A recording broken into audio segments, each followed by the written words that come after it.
Hello guys, in this video I'm going to show you how to report an issue in the Bitcoin application. The first thing you need to do is enter the app.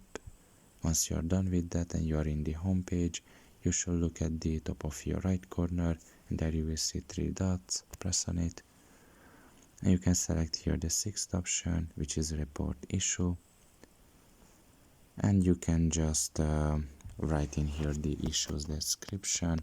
You can write how much you want, and once you're done with it, all you have to do is just press on report in the bottom of its right corner.